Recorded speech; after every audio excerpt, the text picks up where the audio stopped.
C'est le départ définitif. Les voyages forment la jeunesse et je me sens encore jeune.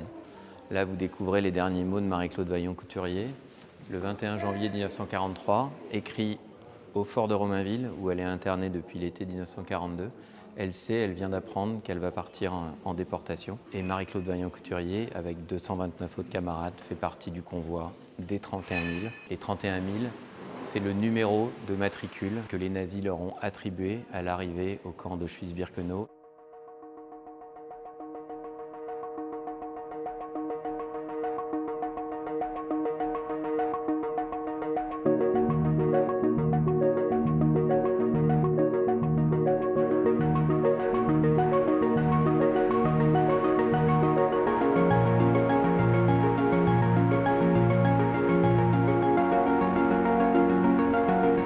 Vous avez aussi des femmes beaucoup moins connues dans les 230 des résistantes qui ont œuvré comme celles qu'on vient d'évoquer, qui vivaient et qui ont été arrêtées en Seine-Saint-Denis, notamment Jeanne Alexandre qui est arrêtée porte des Lilas, pas très loin évidemment du fort de Romainville, qui est un camp assez méconnu dans nos mémoires, mais qui est pourtant le premier camp allemand installé en France occupée dès l'été 1940.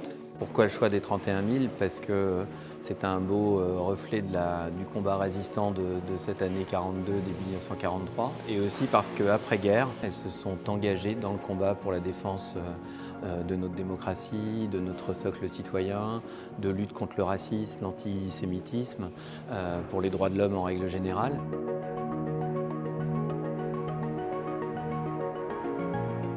Elle est destinée au grand public, mais avant tout aux collégiens et aux jeunes de ce département. Nous avons vraiment le souci de développer dans les collèges du département, avec les enseignants et avec des partenaires associatifs très importants et très dynamiques ici, de développer une meilleure connaissance de l'histoire pour développer un esprit critique. On croit au travail d'histoire et surtout au travail de transmission.